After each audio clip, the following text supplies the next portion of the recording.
works. Hey, it works. All right, my hair's still under my headphone thing. It's very fluffy today. I just carried a Christmas tree. through the house over my shoulder, plastic, and it gave me very fluff. Very, very fluff. Lots of fluffings. What? Hi, everybody. Welcome to the show where good news is the good news for us is bad news for all the people who sell bad news. Man O'Shevitz. Beantoes, I'm glad it's a weekend as well. Although my weekend doesn't really end. My week doesn't end. It. Do you smell like pine or plastic? I have a distinctly piney smell. We have a candle burning that gives the illusion of Christmas smells until such time as I can make food stuffs that fill the house with an aroma of cookie and sort of baked goods. That in many ways. I've found that one of the best, if your house is clean and you don't need to cover up a smell, one of the best ways to make the house smell nice, toast. That's it. Just make some toast. It's that, you know what I'm talking about? Just make some toast. You don't even have to eat it. It's just lovely. So now I have to say, good Lord. And by the way, welcome to the show. Please give a like and a thumbs up and subscribe and all that stuff. And it's a little button. And please, and we've cleared the 900 mark at, let's see, how many? Criminy. Hold on. Let's go. Close this window. It's going to do that. And then I go back to here. And then I go back to this thing, to the studio part of it. And we're at 26,908 on YouTube in subscribers. So thanks. We're closing in on 27,000. Nothing's gonna stop us now. So let me see if I can grab. I got to go into my own little dashboard thing. Live is always fun when we're all gathered together. Let's see. I'll turn on my monetization, and it's gonna automatically make it know. I'm gonna try to monetize my channel. I haven't said any bad words.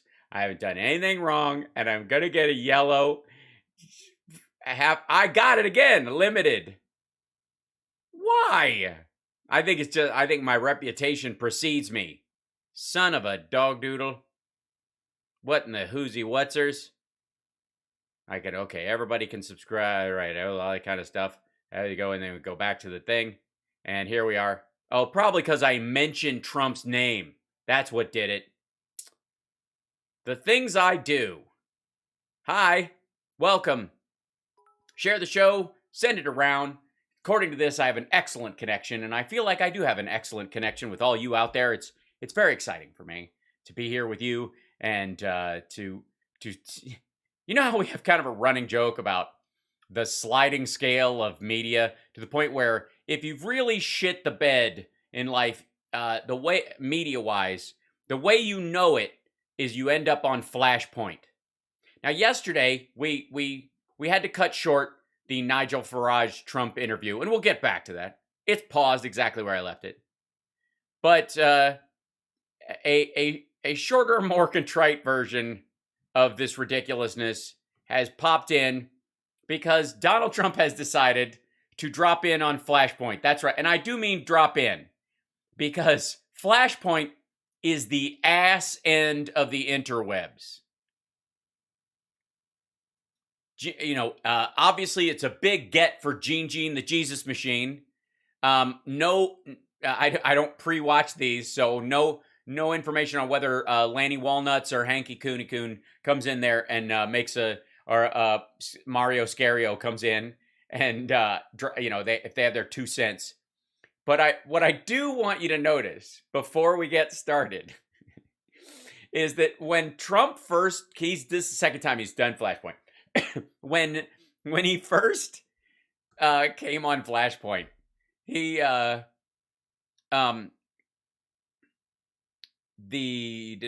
Michelle's asking me to address the Oxford shooting. No, I will address it in relation to, if you don't mind, more information coming out other than the fact that it is his sort of parents on the run. When there's a legal case about his parents, that will make it kind of crucial. Everybody knows how we feel about proper gun usage and safety and all the rules and that kind of. We've talked about that a bunch. I don't mean to divert totally from it, but it's in many ways it will not be solved in this conversation. And I will address parts of it once the parents are charged, because I think that's the step forward. And in many ways, I just kind of did. All right. So, anyways, so the first time Trump was on Flashpoint, they brought in a red phone. Remember that? And they did this whole, like, he's on the red phone, like they're at the other end of the phone at the Pentagon, which is what the red phone in the Oval Office meant back in the old days. This is the one you always answer. There's nukes on the way, right? Which is bad news. The red phone is always bad news. Never mind the fact that they put that there, and then they don't show that in this clip that I saw. They don't show the lead-in graphic thing that they did the first time he called in. So the phone's just sitting off the hook. It's just off the hook. It's like, just in case, like it's really hooked up to the White House and Biden might call in the middle. I don't know what the shit. Oh, Ninka, congratulations on getting your booster. It's just off the hook. It's just like, yeah, Trump's on hold. And it is a rotary phone. We don't shame those. We don't shame a rotary phone. But I just think it's funny that it's just sitting off the hook like it's real. Like it's not just there. Like the fucking cable that's coming from it isn't just a piece of wire cut and duct taped to the underside of the desk, because it goes nowhere. Look at that. Look over there. Just, oh, good. I'm very excited. Well, the work you do what you're doing is so good. And it's a short one. It's only 10 minutes. So he's definitely, and he's selling the book. This is all about selling the book. Do you know how fucking broke you have to be as an alleged billionaire to have to sell a picture book? Like, you can't just let the kids do it? Wow. All right, let's hear it. Donald J. Trump. Hello, sir. Welcome to the program. Well, how are you? It's an honor to speak to you. You have a special man who's 85 years old, I think. That's right. Coming up Monday. Now. That's right. It's Kenneth. He's a fantastic man. So happy birthday to him. Oh, I see. So he's the guy who runs that the whole organization that these guys are. Kenneth, what's his name? The preacher. Hold on. Kenneth Copeland. Yeah. So Ken Copeland is the guy who owns this station. He's the guy who was like yelling at the reporter about the plane, why he needed a plane and all that kind of stuff. And yeah, anyways, that's who he's talking about. Amen. All right, sir, I want to talk about this new book. Yeah. I mean, that's why you called him on the red phone. Hey, this new book. What new book? Oh, well, it's a fantastic book of pictures and notes. Got coming out. What's the idea with that? How did you come up with it? Yeah, how'd you come up with it? Well, Don Jr. came up with it and talked me into it. And we really, really, really need the fucking money, because even though we're raising money hand over fist politically in our PAC, none of the money is enough to support all of our properties, which we're having to sell one right after the other. Scotland's next. Basically we're just battening down the hatches until we've got New Jersey and Mar-a-Lago left. Well, we see what's happening, and you see it probably as much as I do, as much as anybody, Pastor, because I know how you feel about things. And we thought we'd do a feel-good book, a book of pictures and all of the great success that we've had for evangelicals and everybody else and all religions. Yes, and all religions. Is there a picture in the book of him helping? Is there a picture of him standing in front of the burned-out church holding the Bible upside down? Please tell me that's in there. It's gotta be. Our military and our economy, and now we look at what's happening when you look at that horrible situation, that surrender in Afghanistan. Oh, hey, right out of the gate. Fuck you. That's right. Our soldiers, our military, we didn't leave Afghanistan 3 months behind schedule because we had to deal with a lot of the unfinished work that Trump refused to do and in fact hamstrung. No. We surrendered. Our soldiers ran from guys with knives. They didn't do their job. They served inhonorably. It's a disgrace, according to Donald John Trump. Where's the whole, we support the military? This is just hateful shit. And the way they got out, it wasn't getting out, it was the way they got out. So yeah, what was the way that you mean the fact that they got out isn't the problem, it's the way they got out. Oh, I know. The way they got out was Biden followed through on his campaign promises and you didn't. Horrible, so embarrassing to us. And you look at the inflation and the economy and all of the things that are happening. All of them. It's I mean, granted, the news comes out that a million more jobs have been created this year than were expected. That's gotta suck. There you go. And the fact that Shepard Smith is reporting it, that's got nearly 1 million more jobs were created this year than the government first estimated. That's gotta, which of course my response was, now you know why Fox is wall-to-wall Hunter Biden stories right now. So it's terrible. So we wanted to do a book because we had a great 4 years. We accomplished just about more than any president, rebuilding our military, the best economy ever, et cetera, et cetera. We could go. Just say et cetera. Going for a long time. And so we did a book, and it's selling like hotcakes, and it's... in stacks of 5 with syrup on them. It's selling like hotcakes. Really, really something very good. So we're very... It is. It's selling like hotcakes. And if you've ever been to a place that sells hotcakes, the chef does not have to go table to table telling you, try the hotcakes. Please buy my fucking hotcakes. I can't afford gas if you don't buy my goddamn hotcakes. Happy about it. Well, we're happy too. I got a few preview of some of the pictures, and in fact, there's a picture. Oh, please tell me there's a picture of him and Gene the Jesus Machine. Sure, of you and Kim Jong-Un. What was that like to be there with him? Well, he was...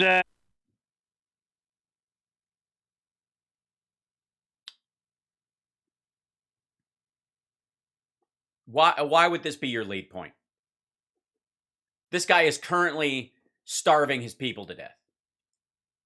The Chinese are basically lining up to do a soft invasion of North Korea if this asshole drops dead. He's a murderer. He killed his own relatives to get into power. Trump is shaking hands with this fuckhead. Why would you put I have no doubt that while you're president, there are what I would call necessary evil parts of the job that turn your stomach, and yet the alternative is fucking dangerous. Right? There's no question. Anybody with a serious job has some necessary evil parts of it. This would qualify in some ways if it wasn't such a glad-handing pile of bullshit. But tell us what it was like to meet someone who's almost a foot shorter than you and yet has the same waistline. Somebody I got along with. Kim Jong-Un was smart, strong, tough. Yeah, so smart, strong, tough, all the things you have to say about a guy like that. Let's see. Kim Jong-un.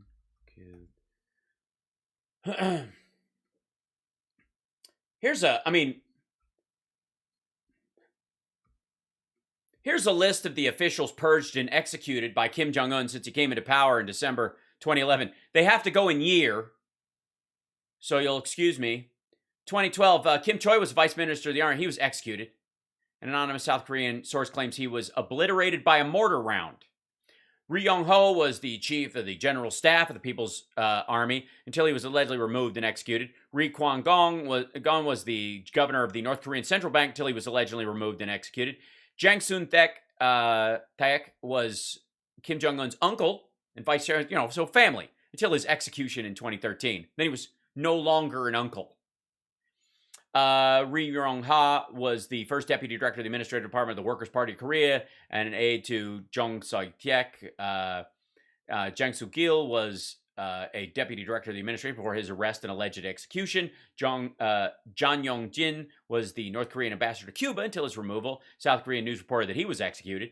Oh Sang-han was the deputy minister of the public security and government. He was reportedly killed in a political purge in 2014, according to sources quoted in the South Korean newspaper, the Chonsun Ilbo. Oh Sang-han was executed by flamethrower for his role in supporting Kim Jong-un's uncle, Jang Song-taek. So that guy was killed with a flame. He was burned alive. This is, by the way, in case anybody who's curious, this is what Trump means by tough cookie. Deputy manager, until he was purged, whatever that means, was the deputy manager of construction building material industry until he was executed in 2015. King John Nam was executed. His half brother was assassinated. He was attacked with VX nerve gas in the airport. Those twins did it or whatever. That was just the purge and getting into power. That doesn't, never mind the people. Let's see, Korean starvation. Currently, as winter looms, reports of starvation in North Korea. The warnings are starting to come from inside and outside of North Korea. Defectors based in South Korea have told us that their families in the north are going hungry. There is concern as winter approaches that the most vulnerable will starve. Problems such as more orphan children on the streets and death by starvation are continuously being reported. The lower classes in North Korea are suffering more and more. Tough cookie, though. Tough guy, strong leader. But he was somebody I got along with, and yeah, why wouldn't you get along with a guy who starves his own fucking people to death and builds missiles on the down low while telling you he's not? You remember my meeting with President Obama just before taking office, which is a custom, but Is it? It's a custom? So there was a customary meeting between you and Joe Biden before Biden took... Oh. So it's not so much a custom. It's a custom for other people. It's a custom to only do it once. But that was the biggest problem we had. It's a custom only for you on your way in. And we didn't have much of a problem. We got along with them very well, and I view that as a good thing, not a bad thing. And in the meantime, nothing happened. Now all of a sudden you see a lot of anger coming out with China, with Russia, with Kim Jong-Un, with all of them. See, I don't know why they would do that. If Hunter Biden made a deal with all those folks, why are they angry?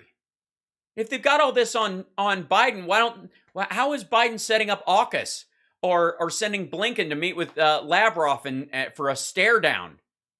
Why are we sending more and more increasing support and talking about more sanctions with Russia if Hunter was bought off years ago? This whole Chinese deal, why are we helping Taiwan build diesel submarines? Why are we helping the Australians build nuclear-powered submarines? Why are we reaffirming the Quad and securing the Indo-Pacific with the Brits and Japan and India and Australia if they have all this Hunter Biden laptop shit? How is it? Why would they be angry at all? And because they no longer respect our country. They respect... What? Well, why would you respect someone that you obviously have blackmail on and they don't seem to give a shit? I mean, where is your level of respect? How can you respect someone that you are blackmailing with perfectly good deepfakes and they don't seem to give a shit? I mean, it's just rude. Respected us at the highest level. They did. One other question on that. Do you think these world leaders sense a weakness in America? Yeah, totally. Yeah, in America in general. Yeah, in general. Thanks, Gene. Thanks for bringing that up. They sense a weakness. That's what the AUKUS agreement is. It's weakness. The Quad, that's weakness. New partnerships with India. Having, a quarter of U.S. companies are moving their manufacturing, have already moved their manufacturing out of China and back to the United States. We're siding with Taiwan. Biden comes out and says, literally, we'll defend Taiwan if China attacks them. And it has to be walked back. But that's him saying the quiet part loud. Oh, they see a total weakness. They see a weakness at the top. I think that the getting out of Afghanistan was the single most embarrassing thing in the... Honest to God. You're, let's just say, you are jogging. And when you jog, you wear a jumpsuit with weights in it. Just give it hypothetical. Work with me on this one. You wear a weight suit and it's got all these bars in the pockets, but you go jogging and it's on your legs and it's like kind of a relatively tight fitting thing or whatever. And you just kind of in the morning, you get out, you start jogging and you hear a scream coming from behind somebody's house. And then you run over to see what's going on. And there's someone drowning in the pool. Now, you're wearing a weight suit. Underneath, you are buck naked. You got socks on. That's all you got. Socks, and that's it. And this person is drowning. So you zip off your weight suit and you shed the thing and you're standing there in a pair of black socks, buck naked, but you dive in and you save this person from drowning. And you carry them out and you lay them on the side and you give them mouth to mouth and you're breathing. And the neighborhood comes later than you. You've saved the person already. And they all come around the corner and there's this person coughing up water, alive, happy to be alive. And there you are, buck naked in black socks. Now, singularly, that might be the most embarrassing moment of your life. If you were just buck naked in your neighbor's yard. But having the fact that you saved this person's life that would have otherwise died obviously takes precedent in this circumstance. And ultimately, you go, "Excuse me, folks," and you go over and you put your clothes on and you go, "That was pretty embarrassing, but can we get an ambulance? I think they're going to be okay, but they might have a little water in their lungs, and we'll take it." They go, "Hi, yeah, it's cool. Can someone find me a towel?" And the whole neighborhood, go, "Hey, pool's cold, I guess." And the jokes around the neighborhood is that from that point on, anybody who slips and falls in the tub goes, "I just hope Jake doesn't come running by if I slip and fall in the tub. I don't need him to come save me in his special outfit," right? It'd be a running gag. And yet the person you saved is not dead. So the embarrassing part of it sort of outweighs the importance of the task at hand. Now, Trump, in that circumstance, wouldn't be jogging at all, much less with a weight suit on, but wouldn't dive in after anyone because his hair being wet would embarrass him. The person would just sink to the ground, to the bottom of the pool, and die because, well, I don't know that Trump would have even run towards the property in the first place. That's a good argument to make. We can have all kinds of hypotheticals. But if you'll notice, in the seriousness of the task of getting us out of Afghanistan, you can see that his emotional response to it is all based on embarrassment. Most embarrassing thing. See? Every fucking time. That took place in the history of our country. No, not by any stretch. Abu Ghraib photos, anyone? Exit from Vietnam, anyone? I mean, at least say since before the Civil War, since we had years of slavery before that, which is kind of embarrassing. I don't think there's ever been a more embarrassing moment. Yeah, the Bay of Pigs. Where we... By the way, can I just show you, let's see, the time...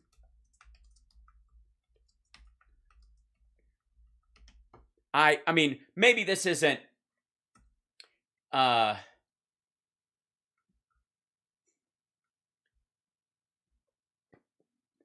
day the U.S. almost nuked itself, we dropped a nuclear bomb by accident in Goldsboro, North Carolina. They were released from a B-52 as it broke apart in midair, and one of them landed in this guy's property, and he used international salvage rights to claim ownership of it. And we had to buy it back from the dude. Yeah, here it is. Recovery of the buried bomb proved to be challenging. After 8 days, the ordnance team recovered most of the bomb, including a mishap like this, a broken arrow, blah, blah, blah. I don't know if they have it in there. 5 crewmen ejected. 1 climbed through the top hatch before the B-52 broke apart and exploded. Wreckage covered nearly 2 square mile area. 3 crewmen were killed. Its 2 Mark 39 bombs were released. 1 slammed into a muddy field over 700 miles per hour and buried itself more than 180 feet deep. The other bomb's parachute safeguard system operated as intended. Touchdown essentially undamaged. Discovered hanging from a tree, the parachute preventing it from hitting the earth. Now, these have to be triggered and primed, so they weren't. But, I mean, that would rank right.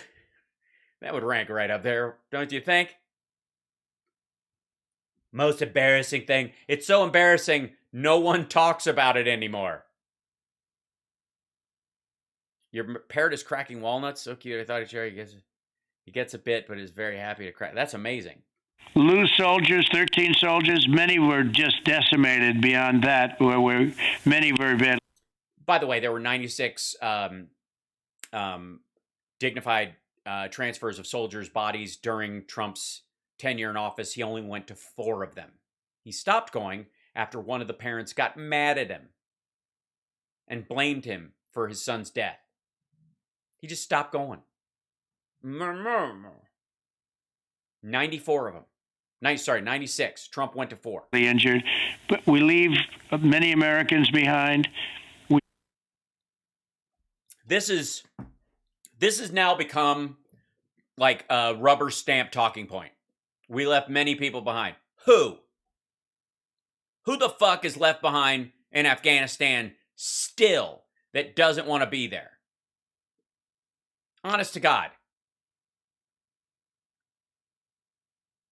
Fucking nobody. Unless they're in the opium trade. What the fuck are you talking? And Glenn Beck does this shit too. And Hannity, 98 days behind enemy lines. Nobody's behind enemy lines, fucko. Fled, and we left $85 billion.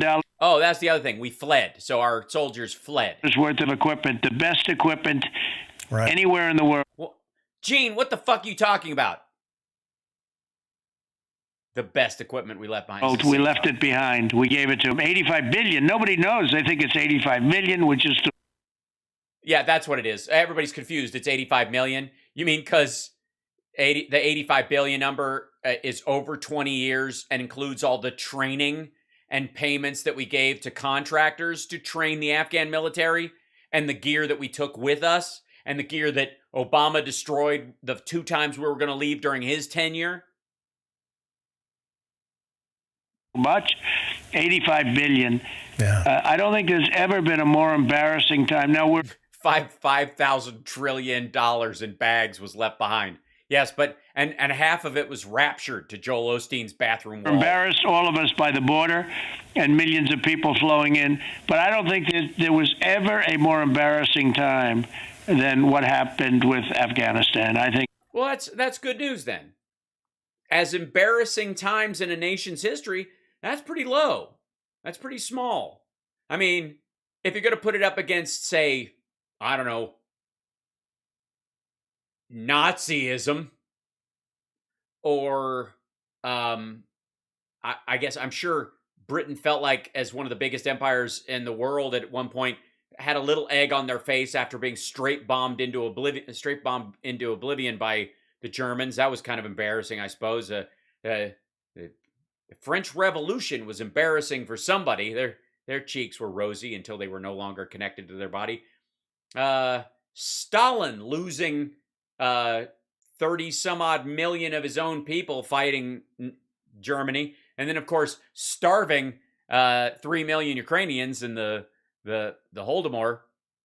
That was pretty embarrassing, I suppose. Yeah, of course the Chinese found what happened to them in Nanjing, I suppose, a loss of face, as it were. But yeah, probably the fact that our soldiers served honorably trying to mitigate a crush at the airport that was caused directly by malfeasance in the previous administration when they didn't do their fucking job and caused a backup bottleneck at the airport that did not need be, because we could have already filed all the paperwork and gotten most of those people out in the year before as soon as he set that deadline of May 31st. But no. It was just a horrible period. It was. And, the fake news doesn't... It was terrible. We never talk about it here on Flashpoint. It was that want bad. to cover it because, you don't hear that anymore. It's like they want to write it off as quickly as possible.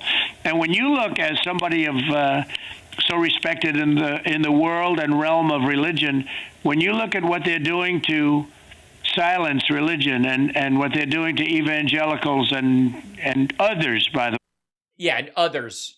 You look at what they're trying to do to silence evangelicals, and you know better than I do, as you are on television on 5 different networks and cable systems and live stream directly to YouTube and Rumble, insofar as I know, BitChute probably as well. Flashpoint is literally fucking everywhere. Kenneth Copeland has no problem getting clips or any of this shit on the air, no matter how anti-vax, no matter how much they foment violence or call for an uprising on Flashpoint. Nobody gives a fuck.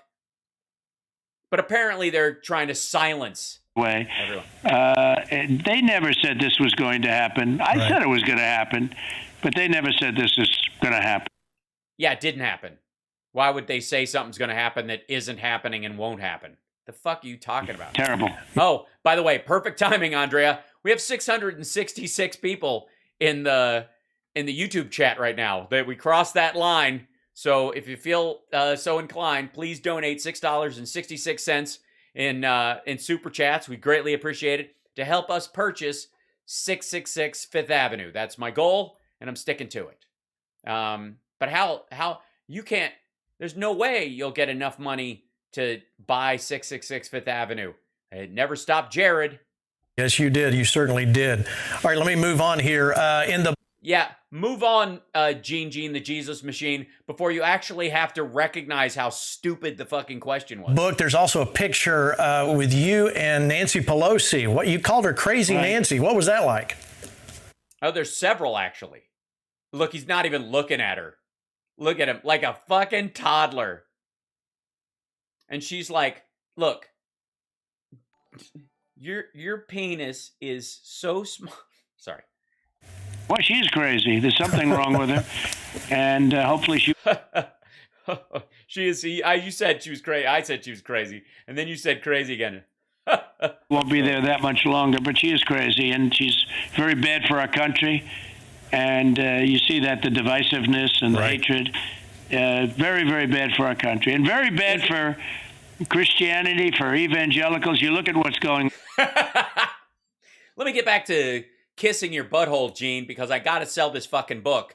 And we have to make it look like the book is tied to Christianity. Like, this is basically there's the Bible, there's the Old Testament, the New Testament, and then the Trump Testament. And this is what that is. I mean, it's mostly pictures, but if Jesus was alive today, he wouldn't mess around with all those words. He'd probably put out a Rumble video and call it a night. On with what they're doing is just a terrible thing. They never said it was going to happen. They didn't know what they're going to say. Oh, thanks for the horns, by the way, on the 666 or the $3 to Francie. Thank you, Sweet Indigo. Thank you, Carl, for a down payment on the penthouse. Excellent. Pliable Stat says, Hal, you're my second favorite therapist. Well, thanks. I feel wholly qualified and unqualified at the same time. And by the way, Gene has that. You've never actually read the Bible, have you? Look on his face. Yeah, but it's happened far worse than anybody thought possible. Right. That's right. Yeah, it is right. It's right. What the fuck is right? What is it? I want to talk about what's going on right now, the future of abortion versus the life of the unborn Americans. Quick, ask Trump if he's ever paid for an abortion. But, oh wait, tell him lying is a sin first.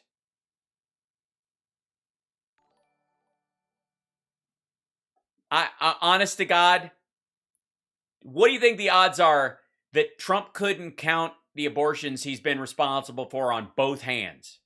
Is on trial right now. Do you have observations and what you've heard so far that you can share with us? Yeah, do you have that inside track? Is Brett Kavanaugh and Amy Coney Barrett calling you at home? Well, I'm hearing that you're going to be only from, the same sources and media. That, in this case, I think it's probably, hopefully accurate. But I'm hearing that you and a lot of people that are listening right now will be happy. I hope that's going to be the case. We'll see. We have 3 great justices. Look at Gene smiling. Yeah. Yes. Women as broodmare of the state. Yes. Government control over women's reproductive rights. Not communist at all. Yes. Were added to the court during my administration, and almost 300 judges over the course of the nation were added. That's a big impact. That's about 30% more than that.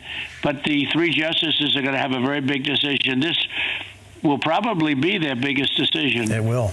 And yeah, it totally will. No, it won't. On Roe, right. We'll see what happens. It's their biggest decision on Roe. It's a 15-week limit. It's almost 4 months. We're going to see what happens, but I guess that'll come out sometime within the next few months, and it's certainly one. Here's the thing. He didn't ask you to report the news. He asked you if you had an inside scoop, which he does not. He doesn't even get his briefings anymore. And he acted like he doesn't want them, but they're not giving him briefings. The CIA is not briefing him. No one's giving him briefings at all. He doesn't have an inside track. And I don't even think like Ginny Thomas is returning his phone calls. That said, the question, insofar as, what Gene is, I think, asking to some degree, in terms of depth at all, would entail him going into why he thinks it's important, why he's a pro-life guy, which he is fucking well not. That you're going to be anxiously awaiting. That's right. Yes, sir, we will be. Your book sold 100,000 copies in 9 days. Did you expect? That's not good. He's got wasn't he bragging like 65,000 people drove across the country to see his fucking rallies? And like audiences of 35, 65,000. Whatever happened to those? Well, hold on one second. Are the Bill O'Reilly shows still happening? Are they tickets 20?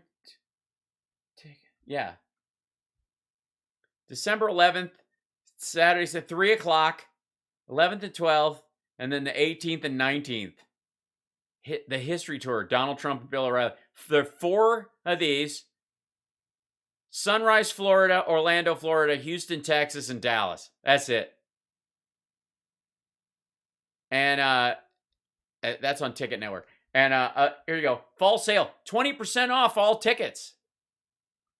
On Ticketworth. There you go. So they've got a ticket broker working. Vivid Seats, TicketSmart. There it is. This is BillO'Reilly.com. There you go. I forgot. They Bill O'Reilly had his picture shellacked and then had can you add some crow's feet to Trump just to fuck with him? On tour. Don't miss the event. On tour. This is world tour. Honestly. Shit, this would have to be a cut off half shirt if you had the tour dates on the back. Let's see. The big one's probably Orlando. Orlando's a big place. Ticketmaster. Let's see what these are. What do you need? Accept and continue. Okay. These are the tickets that are the blue ones are available. Gray is unavailable. Obviously, these are not being sold. These are pinker. 23 tickets in this area. $1,000. There's 28 tickets available there on floor 1. 300. There's 16.4. They're scalping these things. $100 for these. These floor tickets are going $100 a piece. There's 40 tickets in this section. Nobody wants to be on Bill's side. The club boxes are wide open. They're not doing too well. The press box, you have to buy. It's $100 for this tiny little brick can hold 48 tickets. This press box, they're $100. 100 plus tickets are available here. 100 plus there, 62. 100 plus there. Founder Suites, these are not available in the Founder Suites. It's not good. And then this is all empty. And then this is not, they're not selling these. Loge. Just killing it. Okay, so still happening though. Minimum $100 though. What's the $1,000 for these front row ones, and a pat down from a Trump child of your choice. Hold on, let me squeeze this back down. That to be so popular so fast? Well, as a picture book, although in a way maybe that would do even better, but as in a picture book, generally they don't. They're tabletop books or whatever you want to call it, but A coffee table book. They're tabletop books. You buy the legs are sold separately. this is really something. This is a history of 4 years that was really incredible.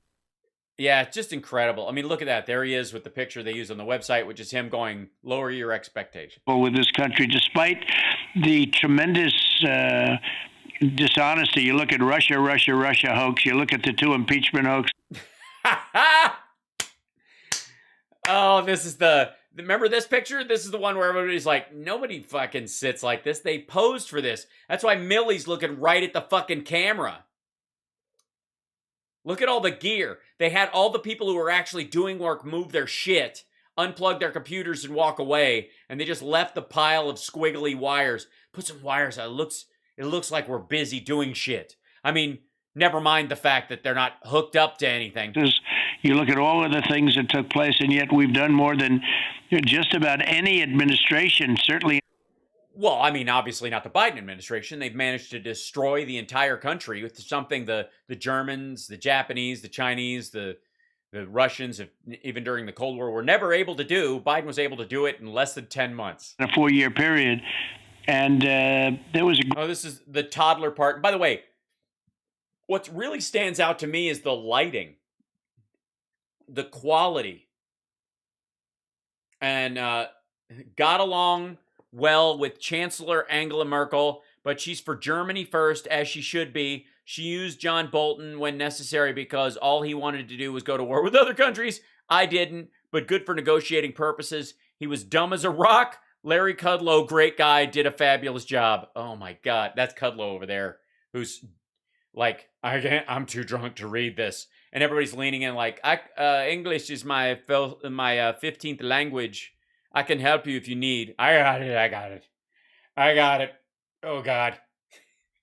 And look at, is it like in the dark over? It's like it's overexposed. Maybe that's Flashpoint's fuck great up. Spirit. And there was a great spirit with evangelicals, by the way, but there was a great... You just can't stop giving these people a hand job, can you? Why do these women have longer legs than he does? Spirit that took place. And that's why it's at 45books.com, and it's selling. The hard sell. I mean, it makes sense for me to say subscribe at twitch.tv/HalSparks. It makes sense for me to say thank you for your super chats. Go to the Hal Sparks page on Facebook if that's where you are, or any of the. It makes sense for me to do that because I'm a little upstart in my office doing a show with gear that my patrons helped me slap together for this show. But you're supposedly a billionaire and you got to do the fucking 45books.com drop? They're going to let Gene do that. It's selling really great. Yeah, over 100,000 as I understand it. And yeah, asshole, he just said that. Was it the first time you heard it? They're going to another printing. They're going to a second printing right now.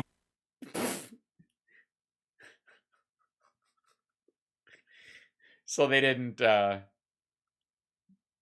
all the marketing and focus groups didn't expect them to sell more than 100,000. And how many did the RNC buy? How many have the NRA bought? How many did Kim Jong-Un buy? It'll be great. In fact, we put that on the screen, 45books.com. You can because people are never going to be able to remember that. Go and get your copy. Thank you. Mr. President, I know I only have... It's number 4, capital D, books.com.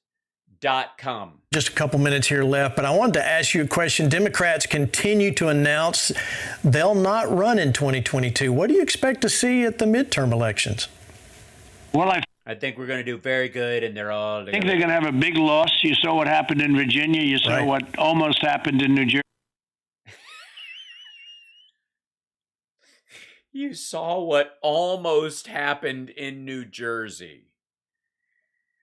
Oh, God. Not run in 2022. What do you expect to see at the midterm elections? Well, I think they're going to have a big loss. You saw what happened in Virginia. You saw what almost happened in New Jersey. You see what's happening all over the country. Yeah, you saw what almost happened. Now, usually, the administration can count on both of those flipping. Not this time. And these ideas and policies that they're putting forward, defund the police and, allowing millions of people to open borders, allowing people to pour into our country. Other countries. Yeah, not only are they not doing that, they're not running on it either. They're emptying their jails out into the United States like we're a dumping ground. Yeah, that's what it is. So basically all the people that are all those 9-year-old Mexican Ted Bundys. And they're seeing what's going on with all of that and sanctuary cities and these horrible policies, what they're doing to. Here's a good idea. You know all that shit you were saying in the debates and in the campaign last year that made you lose? Keep saying that. Religion, how they're just taking religion away from people. Especially the evangelicals. And I think a lot of Democrats feel that they're going to lose, and they're having an unprecedented number of retirements. Yeah, unprecedented. No, they aren't. They're having a precedented number of retirements. And I think more is on the way. All right, sir. Yes. Yeah, why? Yeah, of course. Why wouldn't you? Gene, why wouldn't we believe you? I think more is on the way. Sure. I mean, I'm pretty sure eventually almost all the people who are serving in office right now, at some point in the next 50 to 100 years, more than likely are going to announce their retirement. I'm going to call it. Joe Biden and his administration say Americans are at fault for inflation and we are somehow at fault for the supply chain crisis. What do you say? Yeah. Is that what he said? Hey, Gene, there's a whole thing in the Bible about bearing false witness. And so I'd like to paraphrase, if I may, something that Jesus would probably say if he ran into you. Fuck you, Gene. Well, it's nonsense. I have the hair. I can do it. I think the mandate had a lot to do with the supply problems. The what? Oh, the testing mandate had a lot to do with supply chains in China and Europe. That's what backed up the ports. It was all the vaccine mandates that didn't exist. When you look at a supply chain and it's coming, you didn't even hear those words in my administration. By the way, you didn't. Well, you did around PPE. I mean, China didn't because you sent them like 17 tons worth of stuff or something. Here, Taiwan, you didn't hear about Russia going into Ukraine. No. You used to hear about. Yeah, you don't hear about it now either. You see him threatening North Korea before I got there, and that was solved very quickly in terms of relationship. There was no relationship. Yeah, there was nothing. It was fine. No nothing. But when you look at supply chain, you really, I mean, it's unthinkable. This was not anything that we even had to think about. You mean before you let COVID run rampant across the United States? No? But a lot of things are happening. We were energy independent, and now we're not. That is true. A lot of things are happening. I knew there was a time, like many of us remember a time when very few things were happening. Remember that day when very few things happened, that one day where we slept in and didn't know that things had happened until we found out the next day, when it seemed like we found out that a lot of things happened on the next day, because all the things that happened on the next day stacked on top of all the stuff we didn't hear about the day we slept in. Remember that? When not energy independent. We were going to be double the size of Saudi Arabia and Russia. We were going to be double individual size. We're going to be bigger than both of them combined. We had Anwar, which they've. First of all, Saudi Arabia is oil poor right now, and they're on their way to cash poor. Secondly, Russia had to reverse the flow on one of their pipelines because they need the natural gas themselves. So fucking just ended. They've been trying to get it for 50 years, and they just ended it, but that was approved. So we're going to be now at the mercy of. Hold on. They were wanting a what? Size. We're going to be bigger than both of them combined. We had Anwar, which they've just ended. They've been trying to get it for 50 years, and they just ended it, but that was approved. So we're going to be now at the mercy of OPEC and some of these oil-producing countries. Well, we didn't have Anwar before when we were allegedly energy independent. We don't have a supply problem in the Gulf or in the rest of the country. All that stuff that would be taken out of Anwar would be sold. And it's not even imaginable what's happened. It isn't. Yeah, that's true. Yes, I can't even imagine what the fuck you see when you look out a goddamn window right now. Well, President Trump, before I let you go, you have so many Christian conservatives watching this program every week. We want to know how. Yeah, dozens who almost watched the whole show almost all the way through, Gene. Oh, what's the best thing we can do? How should we be praying for you? Yeah, that's right. Give us prayerful instruction. That makes sense. Well, I think really what you have to do is pray for the country, because our country is in trouble. Our country is being destroyed by these people. And I don't know whether they're doing it on purpose, but you would almost say it has to be. I don't really know if they're doing it on purpose, but when you look at the things they're doing, there's no common sense, there's no anything. It's being destroyed. How can they want to defund the police? How can they say no voter ID? We have election. No one's saying no voter ID. We're saying you have to provide an ID that you can't snatch back. You can't take it away from people. You have to have an available, it can't cost you money. Can't have a poll tax for voting.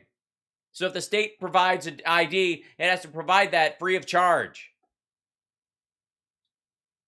Or it has to subsidize poor people getting it to make sure that everybody gets the ID that they need. It's the Republicans that fight a nationwide ID card. Try getting a passport card, like a national U.S. identity card passed. You know who's going to run interference on it? The Republicans. This last election was a disgrace. We had a tremendous victory. We had 12 million more votes than we got the last time, and everybody knows it. So I think what they have to do is pray for the country, and we're going to come through it, and we're going to be bigger and better and stronger than ever before. It'll take a Well, we technically are right now on a lot of fronts, even considering the fact that we've been through COVID. little while, but we have some very bad people running our country right now. We agree. Well, thank you, President Trump, for dropping by Flashpoint tonight. Thank you. And we look forward. Hi, Gene. He didn't drop by. He didn't drop by. He didn't come to the studio. He didn't sit with you. He didn't invite you to Mar-a-Lago. He fucking called in to sell his book. Congratulations. You're the new Joe Scarborough. Forward to seeing you again soon. A Flashpoint. Thank you very much, Pastor. Great honor. Thank you. Yeah, it's totally a great honor. It was a great honor for all of us watching this. Now, back to Nigel and Trump. Nigel Ferengi. We'll back up a touch from where we were last time. What was he talking about? And I understand that. Now, one other thing. Mitch McConnell did a terrible job. Oh, right. I forgot. Where we left him last, he was shitting on Republicans. So, fuck, I should have popped some popcorn. This guy's talking about $600 giving during this troubled time, giving, and they're talking about $2,000. You don't win elections that way. Now, right or wrong, you just don't win elections that way. So Mitch McConnell was a disaster. And so McConnell wanted $600, fiscally conservative Republican viewpoint on money given out. The Democrats were pushing for $2,000. That's what Biden was campaigning on. It's what he made happen. And Trump's complaint is that they just outspent us. It was like an auction for voters. Hell was 600 in the back. I got 2,000 going once American. I think that really they did get a lot of votes, but a lot of people were discouraged. There's no question. Yeah, I'm sure of that. So looking ahead, from here, Yeah. No, there is no ahead. Fix2020.com. is the message to look back at November 2020 and to condemn and criticize much of what happened? Yeah. Or is the message to look forward and try and make sure that weakness in the system can't exist again? I think it's both. I think it has to be. Yeah, it has to be both. You have to, I mean, there is no campaign stop if Trump can't bitch about 2020. We have a base in Alabama, as an example, had 69,000 people recently show up. And that's weird. And you could only sell 100,000 copies of your picture book. Maybe, in defense of you, maybe not all of those people were illiterate. Wherever I go, I think I'm getting big. Or perhaps they just don't have a coffee table. That's just in general. Crowds now at the rallies, and you know the rallies because you've been to plenty of them. I have the biggest crowds. Yeah, they're amazing. As free events for lunatics go, I mean, it's almost like they're just corralling people. Ever had. And I think it has to be both, because if you don't study what took place and do something about it, if possible, I think they're going to do something about it. I don't view that as a foregone conclusion. If you don't look back, you really can't look to the future. But I think it's really a combination of both, and very strong to the future. But I love how, like, Farage is like basically going, I'm talking to a moron. This man is a complete fuckhead. Also, it's very strong looking back. People don't want that to happen again. No, and voter ID. No, we don't. We definitely do not want Trump in office again. We don't want to have another election that involves Trump. That's true. For example, voter ID is very. There's an overwhelming majority, and it's not just Republican voters, it's Democrat voters who. Right. It's weird. It's almost like what you just said was complete fucking bullshit. Yeah. I'm sorry. This is the wrong face for it. I say, tell him, Nigel, my God, man. Excuse me. I got goodness. Tell him, sir. Yes. Even Democrats want this, don't you know? Yes. Absolutely. Don't understand how everyone is positive. We're very aware, Everyone's aware that we need voter ID. When you're in a democracy like the United States, whatever, and of course, not in sort of a constitutional bullshit monarchy mix thing that we have over there, which is quite embarrassing that, what? Nothing wrong to have there. Oh, don't fear about it. Voter ID makes sense. We've got to have free and fair. Right. If we didn't have as an example, if we didn't have what happened in 2020, all of these legislatures and all of these people that are meeting and passing voter ID now would have never happened. So, looking back is okay.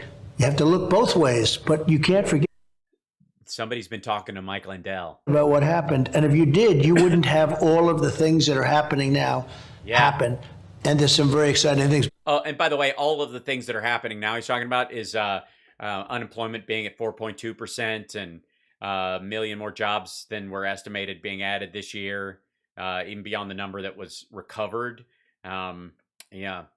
Pay wage, like U.S. wage going up overall, an extra almost $1 trillion of worth added to the lower 50% of the economic strata. One of the big things is voter ID, and you have to stop the mail-in voting. The mail-in voting is just ripe for fraud, and that's what it was. Well, I'm keen to look ahead with this conversation. One last point about the past. 6th of January, which is something that your opponents gleefully seized upon, particularly. Gleefully. We were very excited. I was sitting at home going, look at that. They're beating up cops. This is awesome. Fuck you, Nigel Farage. Gleefully.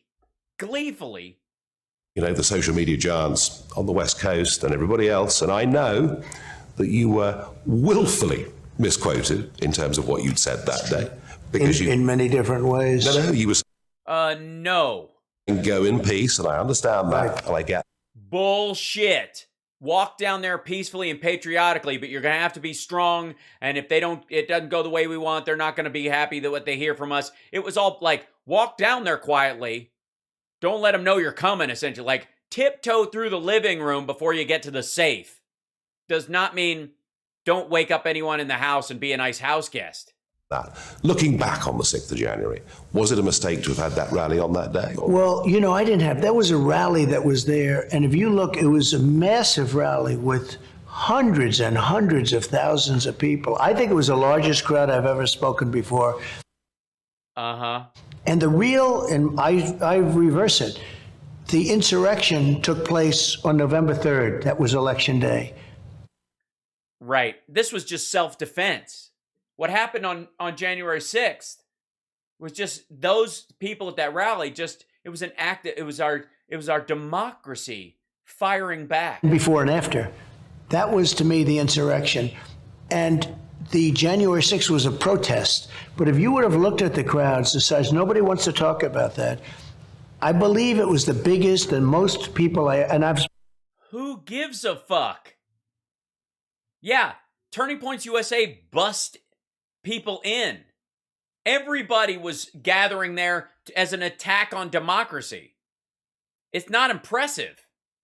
Spoken to very big crowds. I have never spoken in front of a crowd that size. Nobody ever talks about that. And then, unfortunately, some bad things happened, but also the other side had some very bad things happen. Oh, this is the him blaming Antifa. So I don't know if you noticed, but a lot of people in Antifa have type 1 diabetes and rebel flags on their trucks. And add this. I offered 10,000 and suggested 10,000 National Guardsmen. We want the National Guard to be there, 10,000, or even the military, because I knew the crowd was going to be massive, because I knew the anger that took place over the election being rigged. And I understood that. I understood it better than anybody. I was trying to tee up a military coup, and I wasn't able to do it, so I had to rely on these fucking hicks. And Pelosi and these people turned it down. We would have had tremendous security, but they turned it down. And that would have stopped people going in. Oh, that would have stopped any problem. Absolutely. They turned it down. Also, as you know,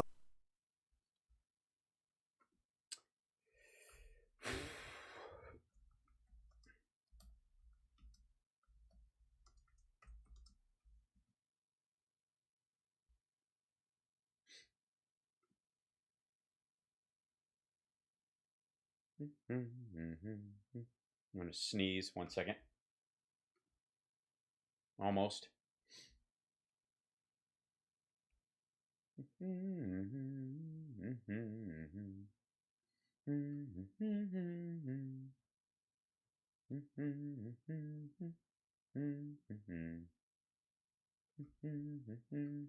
me find in 1 second.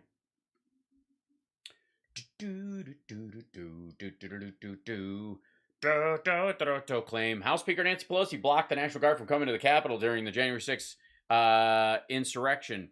AP's assessment, false. As Speaker of the House, Pelosi does not direct the National Guard. Further, as the Capitol came under attack, she and the Senate Majority Leader called for military assistance, including the National Guard. Facts, on Tuesday, a false claim about the deadly January 6th riot at Capitol resurfaced against suggesting that Pelosi blocked the National Guard from coming to lawmakers' defense during the insurrection. Why'd you block the National Guard from protect the Capitol? Indiana Jim Banks tweeted. Minority Leader Kevin McCarthy posed a similar question. Was there a decision by the Speaker not to have the National Guard on the Capitol that day? The answer is no. On January 6th, the Speaker, target of an assassination attempt that day, was no more in charge of the Capitol security than Mitch McConnell was. This is a clear attempt to whitewash what happened, said Drew Hamill, a spokesperson for Pelosi.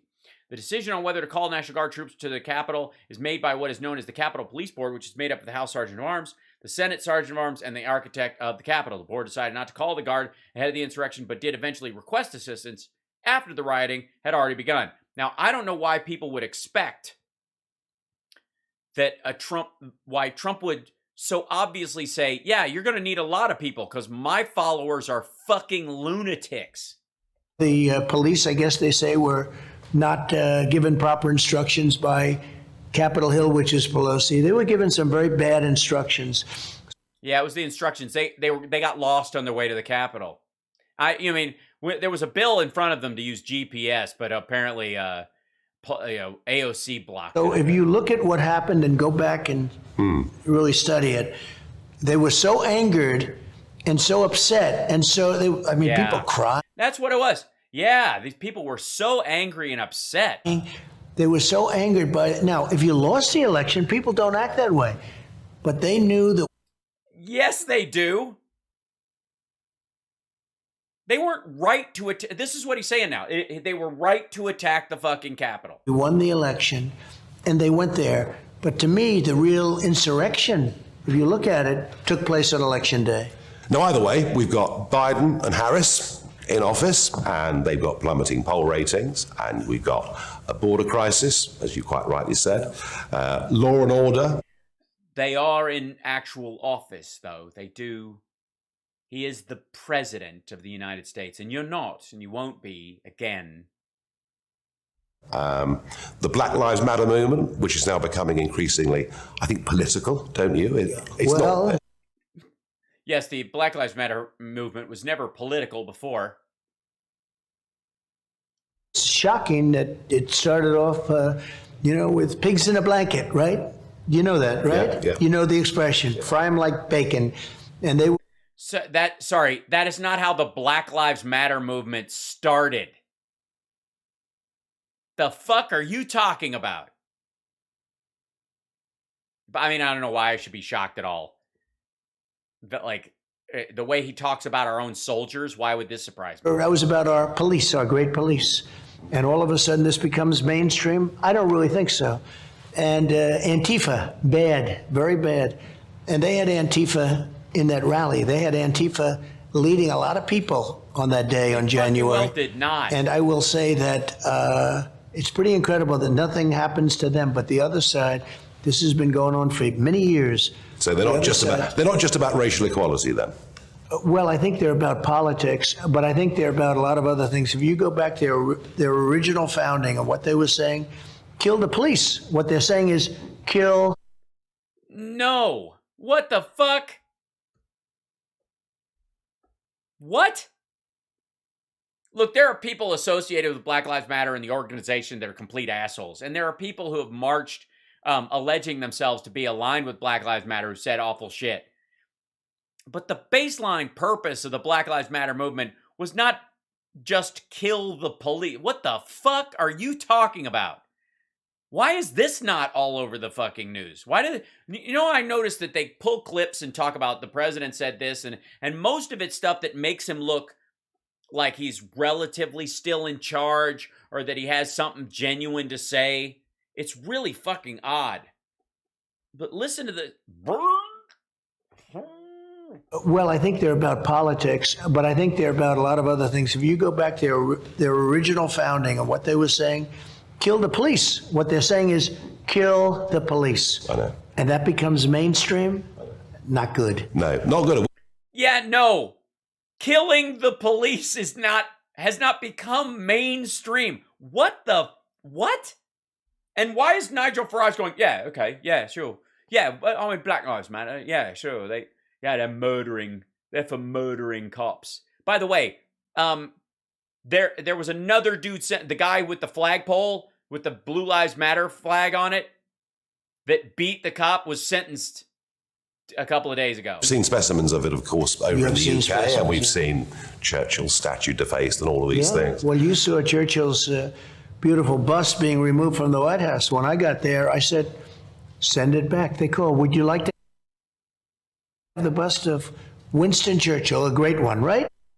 Yeah, quite sure. I mean, never stop yourself from kissing the ass of whoever you're talking. Winston Churchill stood on the rooftops in London, very calm, making speeches. Winston Churchill. Yep. Even you would say that, Yeah, Nigel. absolutely. Yeah, even you would say Winston Churchill. Even you, a British person. Said, I absolutely wanted to explain. And as you know, President Obama, I believe, sent it back. He didn't want it. And I said, let's bring it back. No, well, Joe Biden got rid of it on the first day. Which did he? Oh, yeah. no. Which is why, of Not course, surprised. there's been no advancement with trade deals and all the rest of it. Why? Yeah, that's why. Yeah. I mean, the AUKUS agreement's pretty broad, obviously, and is a big win for England. And of course, we paired up a lot during this kind of thing. But let's see. Hold on one second. Biden, Winston, Churchill, bust.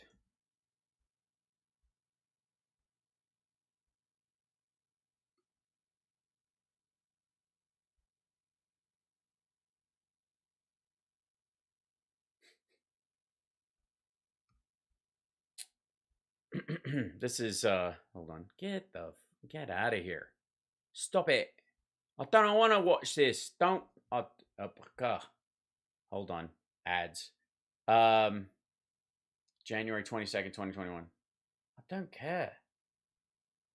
Get the fucking page out of the way. What are you doing? Quit it. Here you go. This is January 22nd, CNN Apollo. Reaction to Churchill bust removal muted for Biden after outrage for Obama. It had once been a transatlantic art scandal, or at least various actors of questionable intent would have you believe it was. Overheated, confusing, and laden in the end with blatant racism, the case of the White House bust of Winston Churchill still persists.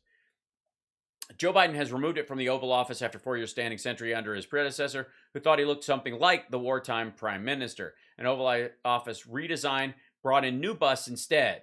Cesar Chavez, Martin Luther King Jr., Robert F. Kennedy, Rosa Parks, Eleanor Roosevelt. Some British tabloids deemed it as a snub. The U.S. Embassy in London put out a video Friday morning underscoring the special relationship with the U.S. Read more, sure. We've seen some discussion about in another era, the same decision caused outcry. Bush, let's see. There's Mike Huckabee, former analyst, said it was because President Barack Obama probably grew up hearing the British were a bunch of imperialists who persecuted his grandfather. Fuck off. Claimed the declaration foreshadowed everything that was coming in the next 6 years. Boris Johnson, who was mayor of London, is now prime minister, went furthest. He blamed the swap on part Kenyan president's ancestral dislike of the British Empire. Jesus. The attacks were blatantly racist and also misleading. There are two identical Churchill busts, both by the British modernist sculptor Sir Jacob Epstein.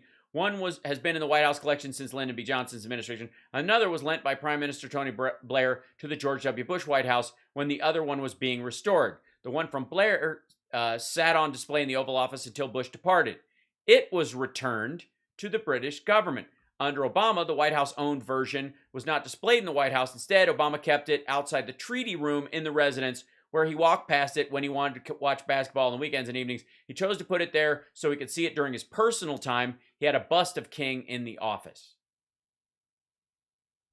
Which is, by the way, I think where it went back to. So the Churchill bust is right outside the treaty room in the White House. When you do that with Winston Churchill and you're trying to get along with your country, and yeah, I mean, they're so temperamental about it.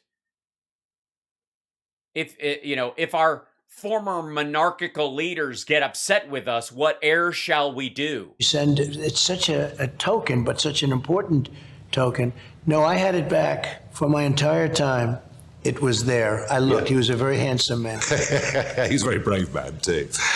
But by... Yeah, but, he's a very brave man. But I know you liked him because his jowls were bigger than yours. And therefore, if you say you want to look skinny, hang around fatter people. G7, Biden turns up at the G7, and this was before he let everybody down in Afghanistan, and which leaves us wondering, where is America in the world now? I mean, we've got big... Yeah, where are we? You could bring up the AUKUS agreement, or the Quad, or NATO, or the G20 or the G7 meetings. Haven't we? We've got a lot of Russian troops on the Ukrainian border. Yep. We've got China, ever more bellicose in their statements about Taiwan. We've got Iran. I mean, can you believe it? Negotiations are going on this week with Iran and the Israelis. So that's probably one of the areas where America is in the... All right. And the Israelis are very, very scared. Where is America in the world right now? I think it's at the lowest. The Israelis are very, very scared. Point it's ever been at. I don't think it's ever been in a position like this. We're not respected anymore. I will tell you, there were no planes flying over Taiwan And the name wasn't even mentioned. No, they were too busy planning, I guess, a bioweapon attack. Is that the theory? And you didn't talk about Taiwan when I was president. It wasn't going to happen, what they're doing now. And they'll wait till after the Olympics, I assume, and perhaps something will happen. But it's not good if you're there and you have bombers flying over your country constantly, which is constant. With the It's constant. It's constant. It's not constant. It's intermittent. Let's see. Chinese planes, Taiwan airspace. Let's see what the latest is.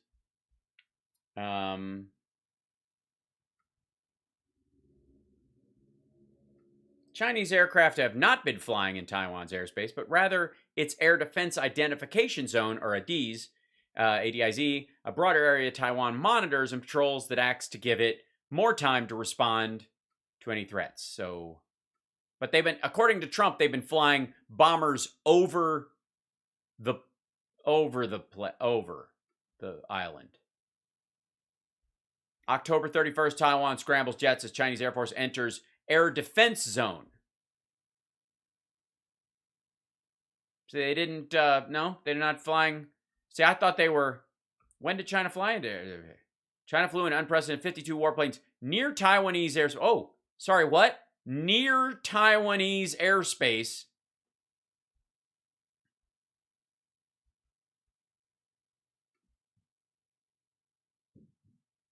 Beijing appears to believe it's now time to test America's resolve in support of the island nation as it boasts of its military might. This is October 4th. This was, look at what it says. U.S. News and World Report. You got to take this. Brazen China steadily ramps up warplane flights in Taiwan's airspace. China flew an unprecedented 52 warplanes near Taiwanese airspace on Monday.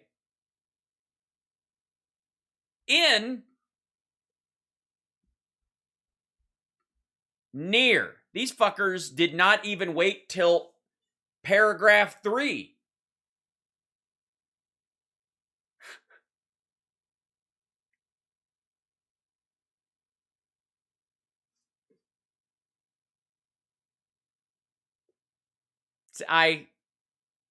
Could he just make it easier for me? Could this dipshit just make my job easier? So we had no problem. I had no problem with, you didn't mention North Korea, Kim Jong-Un. No, when you cross the line, I got along with him great. I got along with him. Why the constant need to prove his bona fides by how well he got along with that fucker? Is it because he knows he has no deals with him? Like if he says Xi Jinping or Putin, people start looking, but nobody has any deals with Kim Jong-Un because what the fuck would you want there? So he can, it's relatively harmless compared to the deals he made Saudi Arabia for himself. Almost as well as Little Rocket Man, you called him. I did. But then we became very like you. Sort of like you. He forgave you. But you know, the truth, we didn't have a problem, and now you've got a problem with them too. You didn't mention that one, and Yeah. honestly, that's a big problem because he does have serious nuclear power. Huh. Because I thought he stopped making those things because he liked you. But apparently he had more weapons as soon as your presidency ended than he had when he started. So something happened.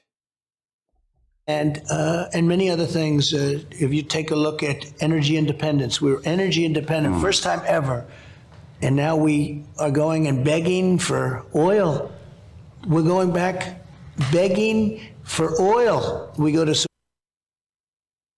Since when are we fucking begging for oil?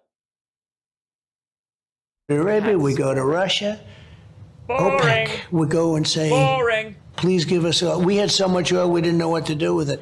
A gallon of gasoline was $1.80. Everybody had so much oil, we didn't know what to do with it. Oil was negative $36 a barrel. No one knew where to put the shit. $87 when I left. Now it's going to be $7.50 in California. Where it was $11 plus in California. I'm sure Nigel knows that at that very same station. Yeah. And the big thing is going to be inflation, because the inflation, and it's hitting you too. It hits everybody now. Yeah. But Yeah, but it's probably Biden's fault. It's hitting you and everybody, but it's got to be us. See, you fucked up there. You kind of let the cat out of the bag, dum-dum. Yeah, because inflation's affecting the entire fucking world. Inflation is at a level maybe that we haven't seen for, I guess, 40, 50 Oh, God. Boring! years. 40 years. It's a big 40 years. problem. And yet the strange thing is, Boris Johnson, and you've always been very generous Yeah. about Boris Johnson, and you wanted to see the agony of Brexit not being completed. We wanted to see that got over the line, and it was. And yet Boris Johnson seems to have bonded with Joe Biden over wind energy, over net zero, over COP26 in the most extraordinary way. What do you It's so very strange. What do you make of this whole, like, clean air and water bullshit? make of these promises for net zero? Well, I think it's ridiculous. And I think wind is a horrible thing. I think wind is a horrible thing. For fuck's sake. You what? COP26 in the most extraordinary way. What do you make of these promises for net zero? Well, I think it's ridiculous. And I think wind is a horrible thing for Scotland. And I got to see it because I own great properties in Scotland and Ireland. And I look at these magnificent fields with these horrible windmills all over them. And windmills is a nice term, I guess turbines. And they're starting to rust because once they're there for a couple of years, they start to rust and wear out and look terrible, look even worse. And I'm looking at it and, you know, you're talking about a place that really has a lot of energy in so many different ways. You have a lot of hydro, but you have a lot of energy. And when I look at all of these things that need subsidy because they don't work without subsidy, they need subsidy. And what so many countries, not just your country, not just UK, it's all over the place. You fly over, I'm saying, what a shame what they've done. Well, and you know that environmentalists are liking this stuff. I think they hate the world. Boris says we're going to be the Saudi Arabia of wind, which is Well, all well and good when the wind blows. I think it's a shame. I'm in Aberdeen. They built this ugly wind farm in the ocean. It's so disgusting to look at it. It's a shame. I built one of the most Hold on. beautiful, one of the greatest golf. Hold on. Hold. Wait a second. Let's see. When.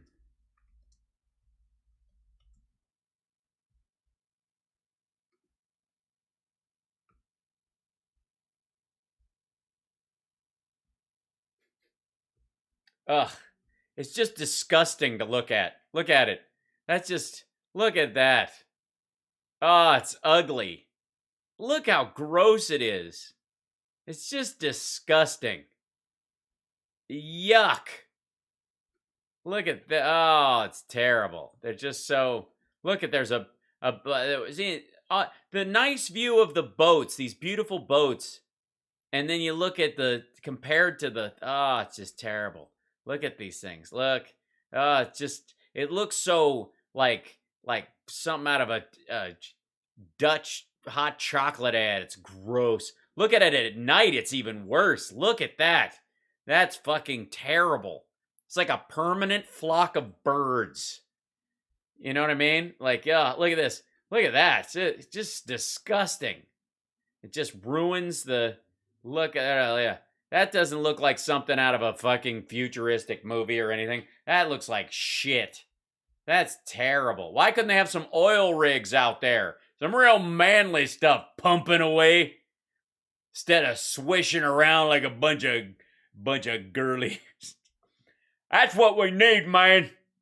Come on now. We need you don't need these old girly windmills of swishing and the swirling and the wiggling and the whopping. You need some good old manly man oil pump just to pumping up and down and pumping up and down and up and down and up and down and pumping up and down, just pumping down and sweating instead of this stuff. This looks like something Luke Skywalker would stare at while he's contemplating his future. Kind of awful shit is that, man?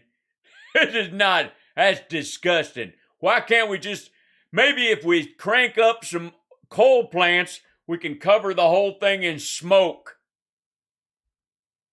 That'd do it. Fix that shit. Come on. You tell them. Tell him what's up. There's a handsome man looking right at me. You're envious of my smile. Are you not? Ho ho! Hi there. Come on, here we go.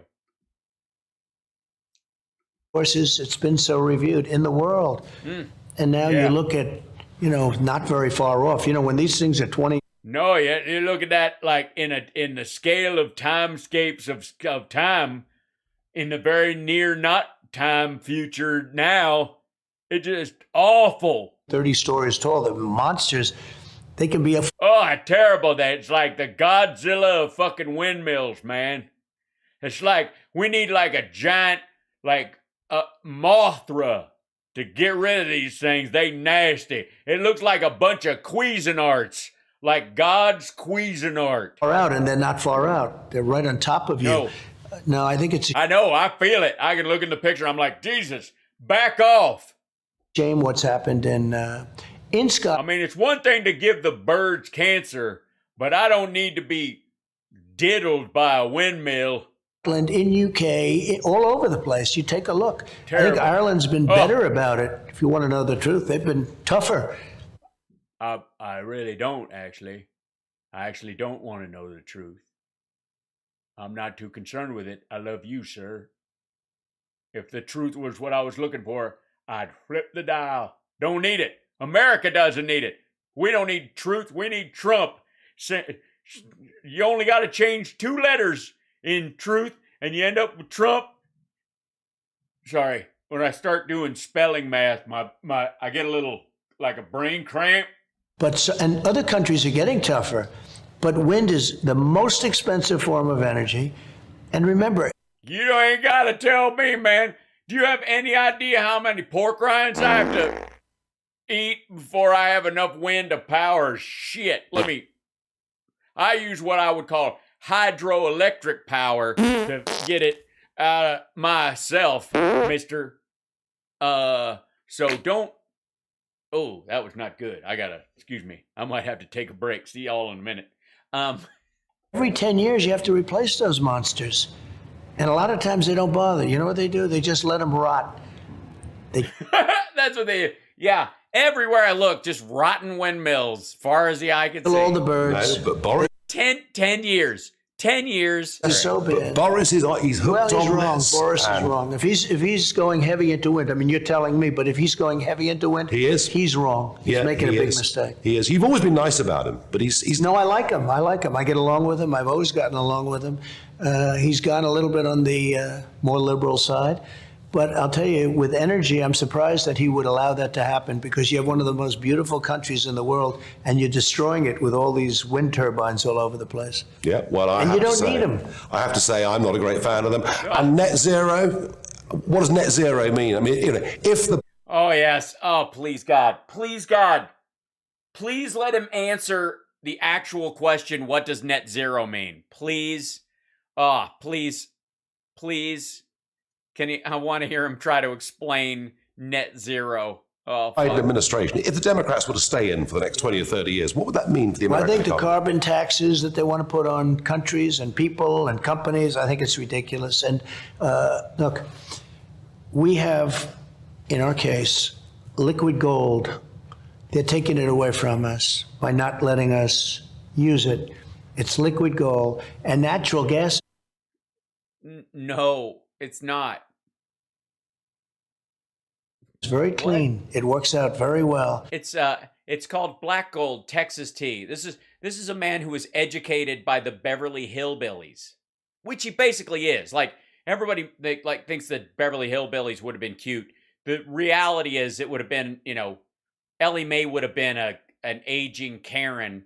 Grandma would have never had an unracist thing to say. And Jeb wouldn't have been this wizened old man. He'd be Trump, essentially. But you have clean coal even. But we have resources in the U.S. that are incredible. And the enemy is making us feel badly about it and taking it away, The enemy is making us feel bad. The enemy, by the way, being our lungs. Companies at a big disadvantage. We were at a position the likes of which we've never seen just a year ago.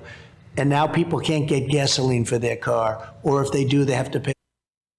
Yeah, there's no gas. I don't know if you've been to a gas station lately. It's terrible. The lines, incredible. You have to pay to walk now. It's terrible. Some of us use wind just to, move around. So much. It's very sad. Now, in your country, which I do know something about, I own Turnberry. I own great properties in your country. Yeah. I mean, just great properties. I love it. Well, I love your people. I love everything about it. But I got along great with Boris, but I see what they're doing, and I think they're making a tremendous mistake. You also got on well with the Queen. You really enjoyed it. You really enjoyed that. I think she's a fantastic woman. She is a fantastic woman. I was supposed to spend like a half an hour with her. I ended up being there for much more than an hour, and everyone said, "Oh, that's so rude." But I said, "No, but she liked it, and I liked it. I'm not going to be rude." Hey, assholes, she's not going to, it's the British way. She's not going to tell you it's time to go. You're supposed to know when your exit is. And we had a great time together. We then had an evening, the likes of which you rarely would see. And Ew. We're still talking about the Queen and not Stormy, right? She was laughing and smiling. We got along great. We talked the whole night. Yeah, she's got a masterful skill at humoring assholes. She's had to do it her whole life. She is a great one. Oh, hi. Hi, Chipper. What's going on? We have a Chip sighting. Hold on. Hi, buddy. Hi, come here. Look at you. What's going on, Chipper? Hi. What's going on? Everybody loves Chipper. You're a sleepy boy. Was he sleeping on the shelf? When I came in. Yes. And then he's running around me as I was working on it. Mm-hmm. Were you in the Christmas tree? Were you in the new Christmas tree, young man? Chipper.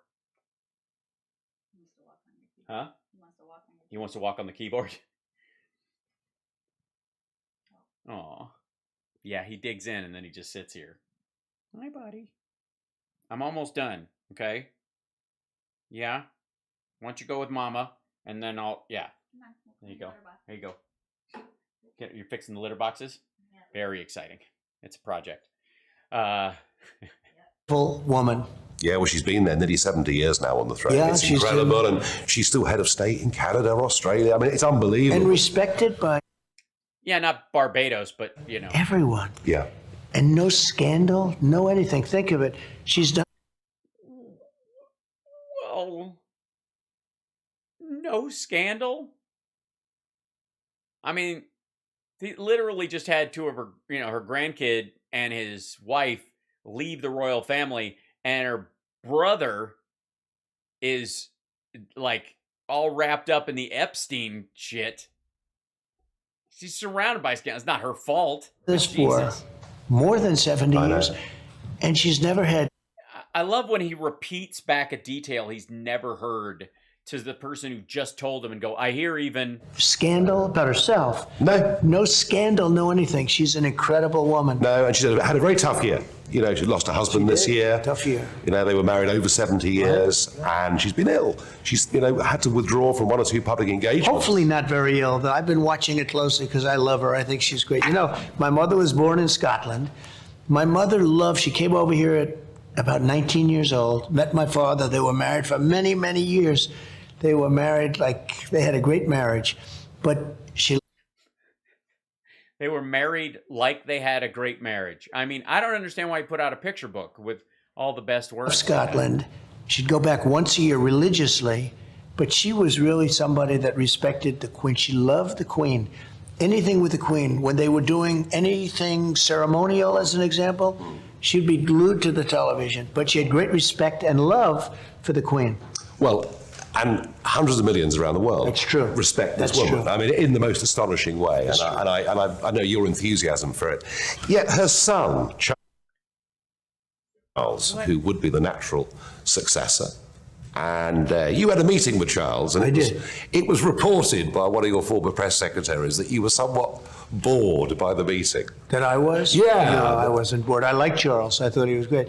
No, he's an environment. Oh, so Kaylee was lying. I see. All right, sure. He talked about the environment most of the meeting, which was fine. I mean, I understood that was the purpose of the meeting, and he was telling. He was all pro wind. I couldn't understand it. He kept bringing up wind. It was terrible. The whole thing was just a nightmare. God damn. Me his views. I was not bored at all. No, I think Charles is a wonderful I'm bored. I'm bored by this whole interview. I just want to know where all the furniture went. person. Okay. Now, somebody you may not think is quite as wonderful is a recent British export to America. And I think we're kind of quite pleased to have got rid of him, really, is Prince Harry, of course. Yeah. And Meghan living over here, being not only disobliging about you at every given opportunity, but actually the entirety of the Conservative movement. And now we hear that she's ringing up senators, ringing up members of Congress, lobbying for law changes, and doing some of this on headed paper that says the Duchess Yeah. of Sussex. And we saw the Oprah Winfrey interview, and it turned out later a lot of what she said simply Trump doesn't know what the fuck he's talking about. just wasn't He doesn't true. understand Yeah. this. Should she go into American politics? I'm not a fan of hers. I wasn't from day one. I think From day one, I just saw her and I was like, what is this chick smiling about? Ew. I wasn't a fan from day one. Harry has been used horribly. I think someday he will regret it. You know, a lot of people are saying Projection. I'm very good at the prediction business. I think No, you're not. For example, you predicted that you were going to win the election. someday he will regret it. He probably does already. But I'm not a fan of hers at all. And I think she's very disrespectful to the Queen that we just spoke about, Yeah. who's such a great woman, who's such a great person, historic person.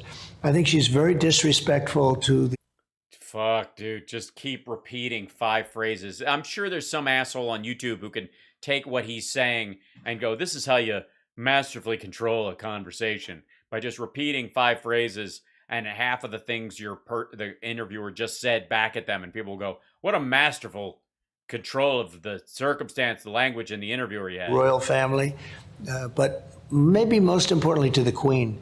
And I just, from day one, What about mention evangelicals? Maybe that's I never got she it. also slights them. I never got it. I see her, I listen That's get used to it. to her.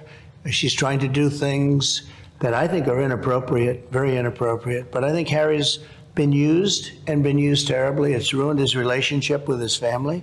Completely. And it's really, really, I think it hurts the Queen.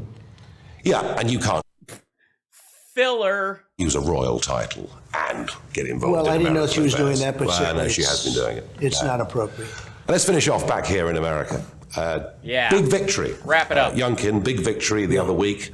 Virginia, he won that race, won it very, very comfortably to be the governor. And what was interesting, I thought, Was that he lost New Jersey, even though normally the party out of power wins both. he was actually getting votes in Northern Virginia. And he was getting votes very much on just ordinary parents living in suburbia Right. that don't want their kids taught critical race theory. It's true. They're not believers. Don't want their kids to be told America's rubbish. Right. You did well with your base. Phenomenal. They just want to elect people who will make sure that America is rubbish. I've never seen support By the way, like it. I don't know if you noticed, Nigel, but there were several moments in this interview where Trump essentially intimated that America is rubbish. Well, with the black community. And by the way, Youngkin, who's a very good man, did very well with my base. And I did a town hall call, had massive numbers of people on that call get out and vote. The fuck he did. No, he didn't. A town hall. And my base got out and voted for him. And that was a great victory for the Republican Party. And we have many other great victories that night. We swept the land. We had They were big. Well, yeah, I mean, you lost New Jersey, and the dude who won I think the head of the state house in New Jersey is in trouble That is already. success. They were big It's results. really great. Things are happening. You got the black vote up significantly for the Republicans. Right. That was a big I achievement. did. This is going to be a great part of the conversation. You had a problem in suburbia. Suburban voters were a bit reluctant. Maybe they found. See, I don't believe that. I think I did very well there. And the other thing, I Okay. did great with Hispanics. You know, the Hispanic vote for me. Yes, all the votes that I got that were surprising were completely not surprising, and all the votes that I got that I shouldn't have gotten, I actually got. So, just for the record, what in the world? Oh, this is the.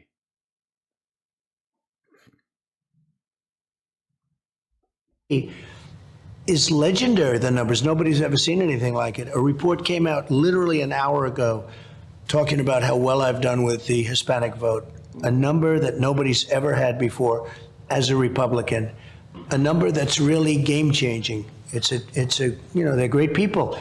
Yeah, and yet they, of course, who've come legally to America. That's right. Just as we have a border crisis, we've got these little boats crossing the English Channel. Yeah, right. You've got the Yeah, these little boats full of Polish. southern border crisis. I was down in Arizona in May looking at it. I couldn't believe the scale of it. How big a political issue? Because in the UK, our border issue is becoming the number one political issue. How big is it here? So I got elected in 2016 because of the border and other things. And it took me all the time to build most of the wall. One more month. And 2020, I didn't talk about the border. You know why? Because I did such a good job, it was no longer an issue. Yeah, that's what it was. Yeah, I mean, sometimes you just have too many successes and you don't want to seem like you're bragging. But still, I got many more votes. So, you know, I guess it wasn't as important. Now it's the biggest issue again. Yeah. But now it's worse than it ever was in the history of our country. We never had a Well, yeah, I blame the wall. Yeah, that's why. I mean, we never had it this bad until that wall was built. problem like we have now with the border. I did the best job. We had the best border situation in the history of our country, just like I created the best economy in the history of our country. But we had the best border, and now we have, a year later, the worst border. Millions of people are coming in. Yeah. Do you regret, like, making the wall? Because you seem to be fine. During Obama, he was kicking more people out than you did during the thing, so he's managing it fairly well. And then you put the wall up, and things have just gotten worse ever since the wall went up. Why would you Unvetted, think that? unchecked. It's a disgrace what's happened. It's a very big issue. Yeah, but it is for us too. Should we stop the boats coming across the English Channel, in our case? Let me work about Mark. How about if I just work on... You sort this border You out mind? first. Let me solve this problem. It is. So here you are, Yeah, let me solve this at problem. Mar-a-Lago. Magnificent place. You've got your family around Empty. you. I've noticed the greatest thing about Mar-a-Lago, it is totally unencumbered by other people. And there's a wonderful echo everywhere I go. You've had so many great things you've done in your life, business, real estate, television. So much, all You've of been it. the 45th president of the things. United States, and yet from day You're not anymore. one, they made your life hell. Yeah. The Russia hoax. Well, they had some help from you making your life hell, because obviously a lot of what was wrong with your life was your own doing. But A whole load of conspiracies, untruths. I saw you during some of that going through it. They put you through impeachments, mainstream. They did stuff to you. They came in here. They stole all your furniture. Fake impeachments, Russia, which now turned out to be a total hoax. Yep. And everybody No. knows it. And they should take away the Pulitzer Prizes from writers that knowingly, in most cases, were writing about.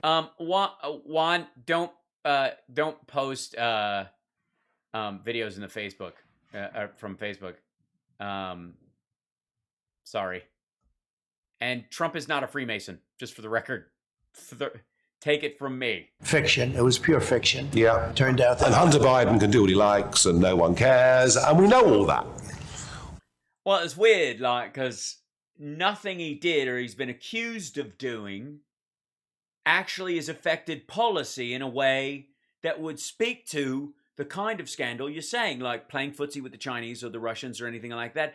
And yet it hasn't stopped Biden from being increasingly tough on the Chinese from day one, if not worse than,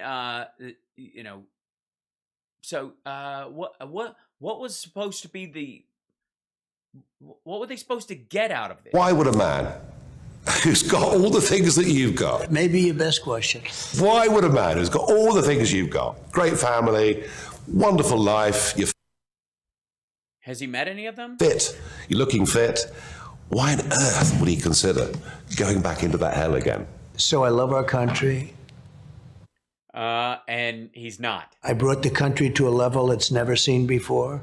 Then Which apparently was easily taken away because all of your fixes were shitty and temporary. we had COVID come in, and then I brought it back, came up with vaccines that you're using, we're all using, the world is using, saved tens of Well, the first dose was actually given out in the UK. Nigel can tell you that. millions of people throughout the world in less Yeah. Oh, God, just blow him already, right? than 9 months. It was supposed to take 12 years. Just heard the other day, they were expecting it 12. I thought it was 3, then 5. Now it's 12 years. to take 12 years. And everyone said it wasn't going to work, and they worked incredibly Yeah, using a time scale from the Spanish flu. well. We've done an amazing job.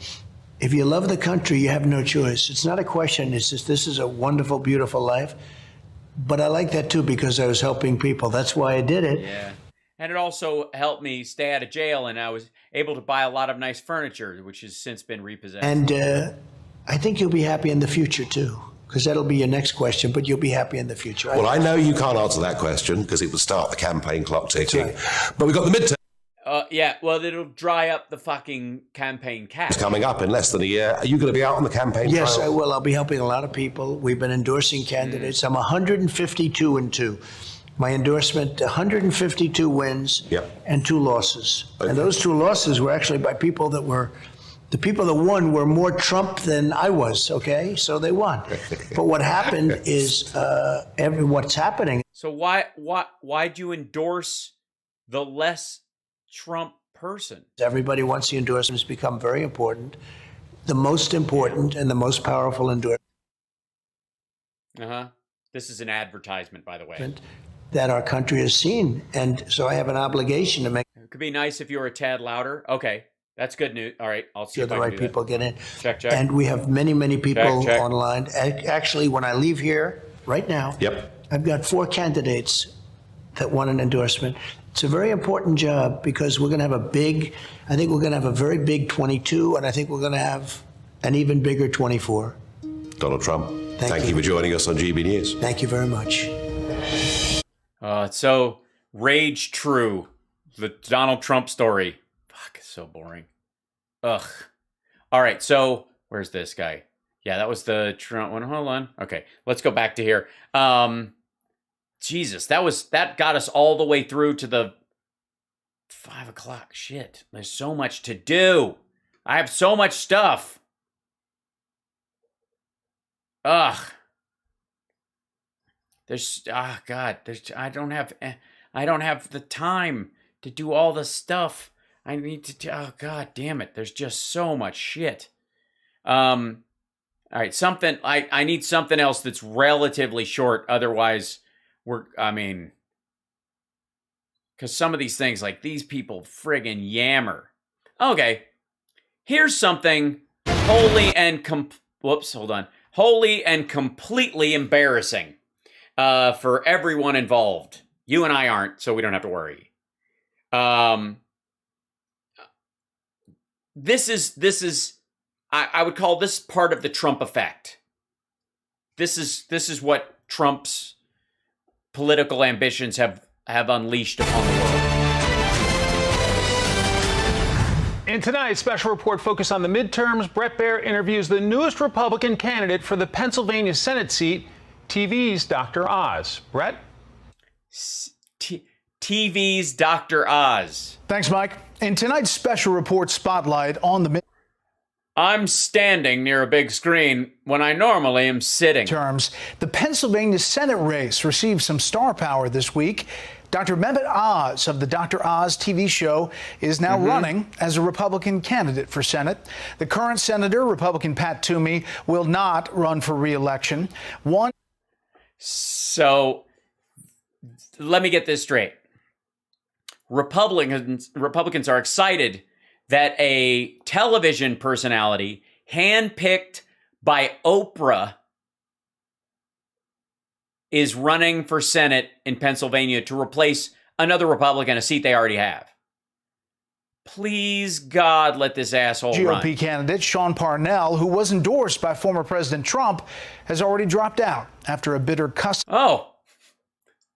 battle with his ex-wife. But there are still... He dropped out because... Sean... Was it because of a bitter custody?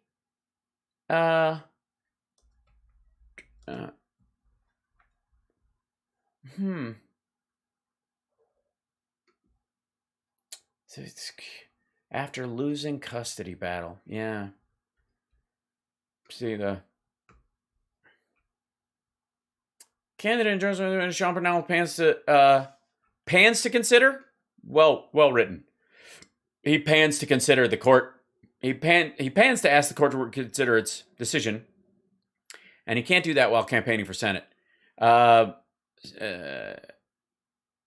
U.S. Senate candidate Sean Parnell denies estranged wife's abuse allegations. It was the first opportunity for Parnell to testify and for his lawyers to cross-examine his estranged wife after she testified last week that she had endured years of rage and abuse from him. Parnell took the stand Monday in his contentious custody case and broadly denied allegations by his estranged wife that he had hurt her and their children. Testifying under oath in Butler County, boy, they're backing him up, man. CBS Local is making sure he gets every ball cradle he can get. His estranged wife. Testifying under oath, Parnell said he never choked his estranged wife or pinned her down as she accused him of doing and never struck one of their children in a fit of rage. Did you ever choke your wife? Parnell's attorney asked. Never, Parnell responded. Asked if he ever got physical with his wife. Parnell answered, never. Well, that's not true. They have a child. Monday was the first opportunity for Parnell to testify as lawyers cross-examined. After she testified last week, she endured years of rage and abuse, including once being choked until she had to bite him. Parnell is endorsed by Trump. Gave similar unequivocal denials. It just wasn't a good relationship. The judge had rejected Snell's request for a restraining order in 2018 based on 2 allegations she made that he had physically harmed their children. Neither episode ever happened, Parnell testified. Boy, they're carrying it water for him. They are. Let's see. Wife of Parnell, candidate for U.S. Senate in Pennsylvania, testifies about abuse and being choked.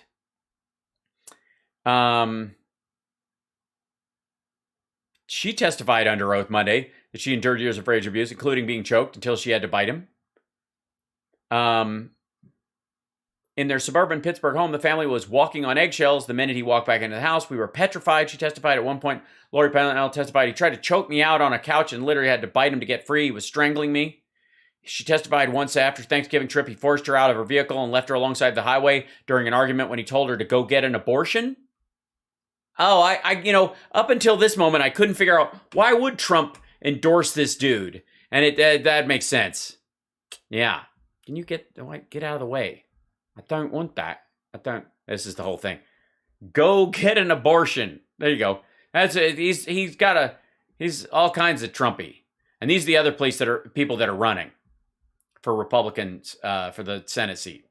Almost a dozen other candidates in the Republican side who have announced, and there are already a dozen Democrats in the running. Tonight, we have Dr. Mehmet Oz with us to explain why he's entering the race. Dr. Oz, thanks for being here. Hold on one second. Bringing something up.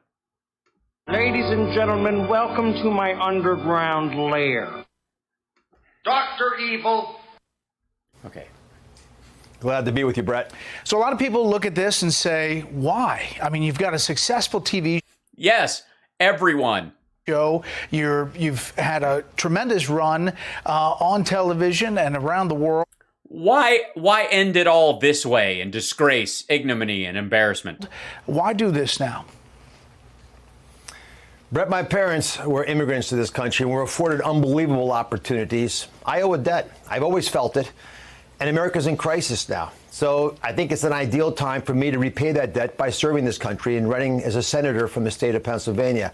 I see our values under attack. Many of the issues you talk about frequently keep me up at night. I believe Americans deserve better. And there's solutions out there that are evident that we're not taking advantage of. But we are spending too much time taking people who've got good ideas and shaming them and silencing them and bullying them. And That's right. Yeah. Why can't we, look, if a veterinarian thinks they can fix your COVID, how are you better than a racehorse?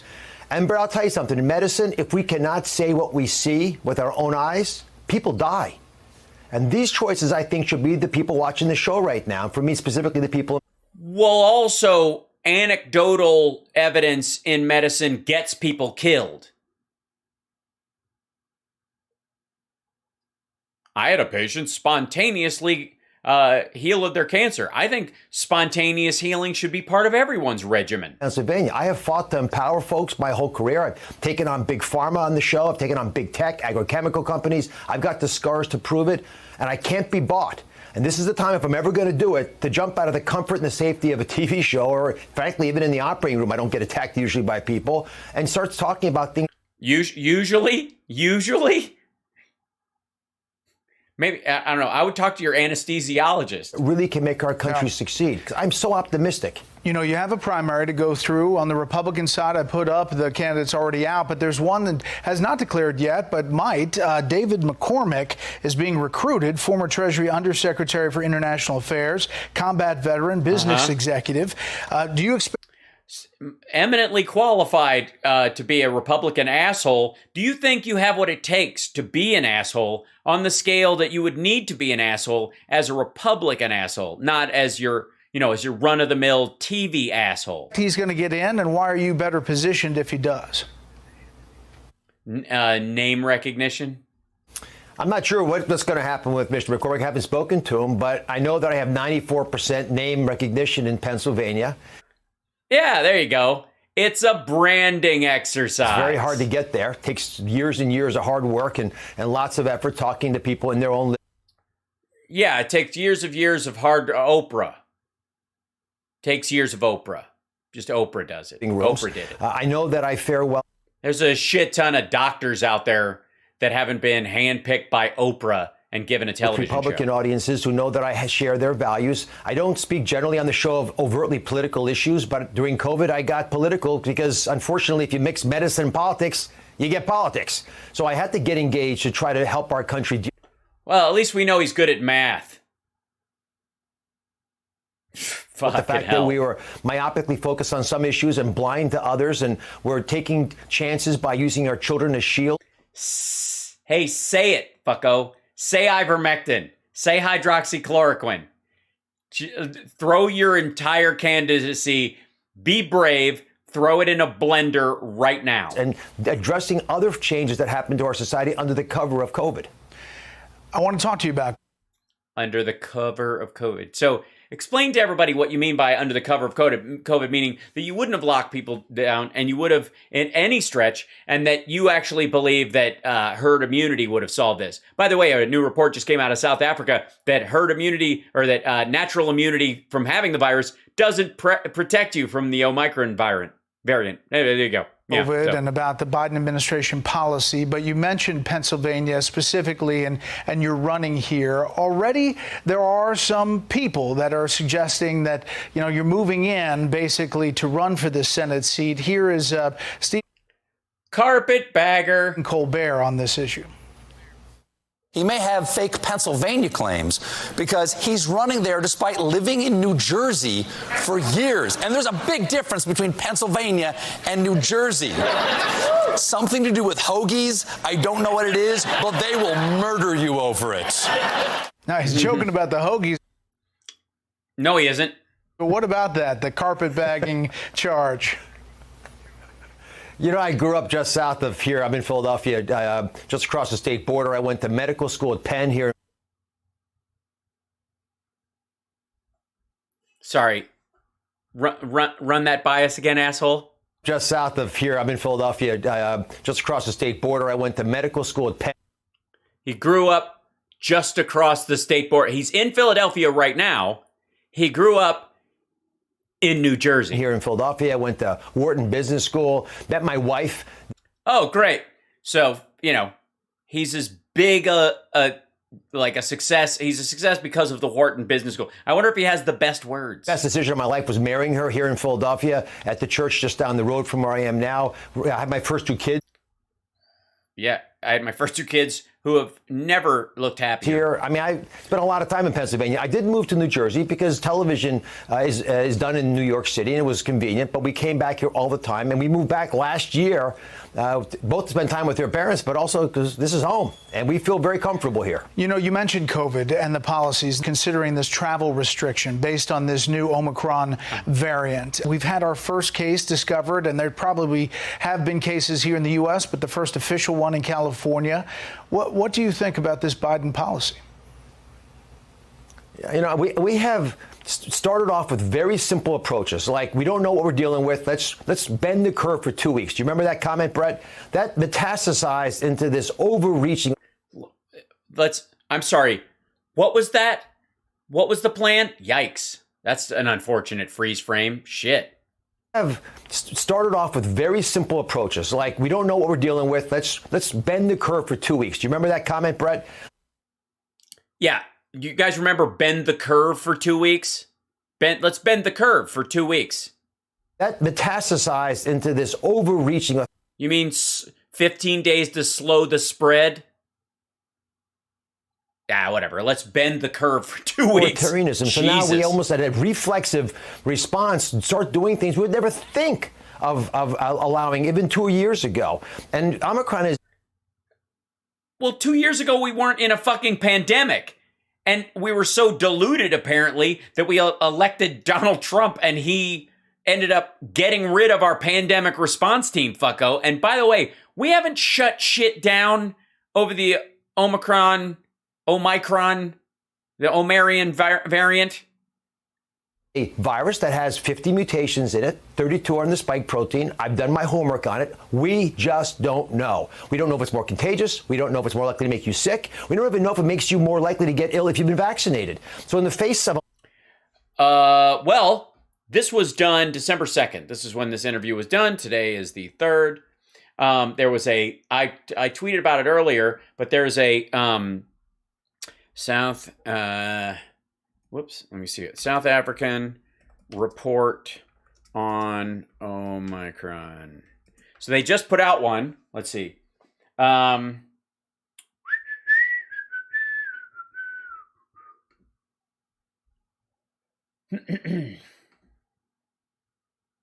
November 24th. Is this one? Hold on. Anyways, the most important thing is that what they have discovered is that a lot of people who've been vaccinated didn't get bad cases of it, but a lot of people who had natural immunity and maybe have had it before have been reinfected with it. A lot of unknowing. We don't just go snap decisions about big time changes that will affect our economy, affect our people. And we aren't.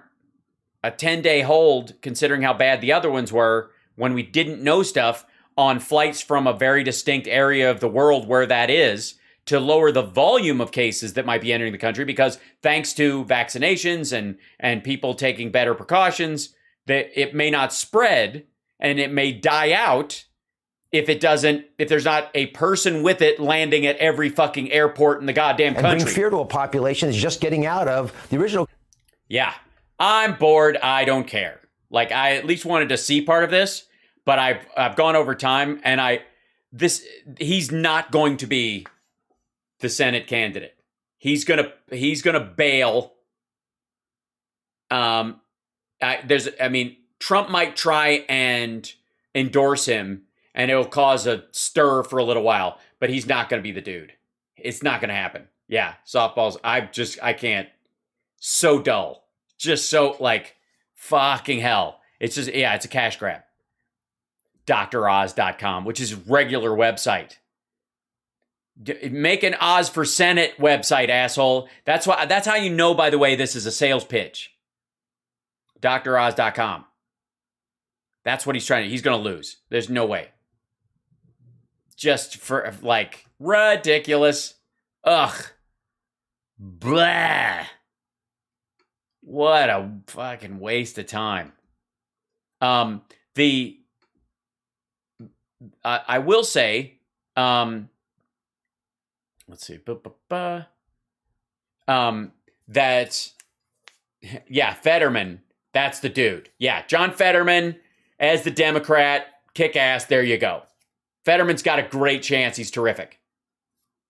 Well known throughout the state, legit. I mean, he looks like a wizard. He and his wife both look like they have a coven, but still, I think they'll do quite well. I'm going to let you guys go because I have radio in the morning, 9 to 11 tomorrow morning. Don't forget to join us. Support the show in any way you can. Give a thumbs up, like, and subscribe. And I'll let you guys go early on this Friday evening because we've dragged it on a few times. And I just there's just some of these people they have no idea how boring they are. Oh, it's so hideous. But we gave it a good college try, right? We'll raid Richard on our way out the door. Folks, those of you that are on Twitch, I think he's probably in the, let's see if he's in there. He's not always on at the same time I'm on, but we'll see. I'm checking right now. There we go. 10, 9, 8, 7. Here we go. Yep, there he is. And he's only got one viewer in his Twitch chat. We got to fix that. So I'm going to start a raid on that right now. And because I'm getting out of here at closer to 5 instead of closer to 6, I got to go cook dinner for my girl, by the way. I got some really nice salmon cuts today. I'm going to go bake for her. It's kind of a secret. I've got dinner planned.